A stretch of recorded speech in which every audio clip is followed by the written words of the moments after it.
Hi అండి.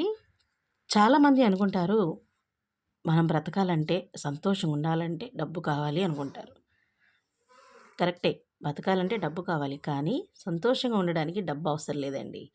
పూరు గుడిసెల వాళ్ళు సంతోషంగా ఉంటారు. వాళ్ళ దగ్గర డబ్బు ఉంటదా? ఉండదు కదా! ఎలా సంతోషంగా ఉంటారు వాళ్ళు మరి?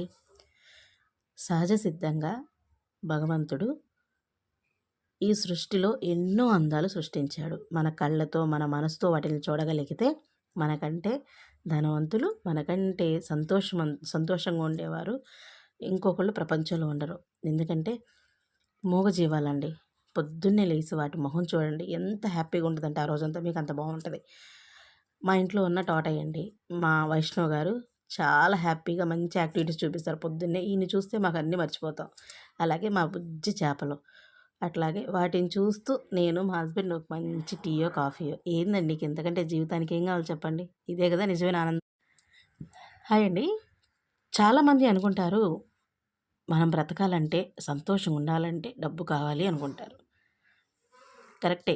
బతకాలంటే డబ్బు కావాలి. కానీ సంతోషంగా ఉండడానికి డబ్బు అవసరం లేదండి. పూరు గుడిసెల వాళ్ళు సంతోషంగా ఉంటారు. వాళ్ళ దగ్గర డబ్బు ఉంటదా? ఉండదు కదా! ఎలా సంతోషంగా ఉంటారు వాళ్ళు మరి? సహజ సిద్ధంగా భగవంతుడు ఈ సృష్టిలో ఎన్నో అందాలు సృష్టించాడు. మన కళ్ళతో, మన మనసుతో వాటిని చూడగలిగితే మనకంటే ధనవంతులు, మనకంటే సంతోషంగా ఉండేవారు ఇంకొకళ్ళు ప్రపంచంలో ఉండరు. ఎందుకంటే మూగజీవాలండి. పొద్దున్నే లేసి వాటి మొహం చూడండి ఎంత హ్యాపీగా ఉంటదంటే ఆ రోజంతా మీకు అంత బావుంటది. మా ఇంట్లో ఉన్న టాటయి అండి. మా వైష్ణవ్ గారు చాలా హ్యాపీగా మంచి యాక్టివిటీస్ చూపిస్తారు పొద్దున్నే. ఈయన్ని చూస్తే మాకన్నీ మర్చిపోతాం. అలాగే మా బుజ్జి చేపలు.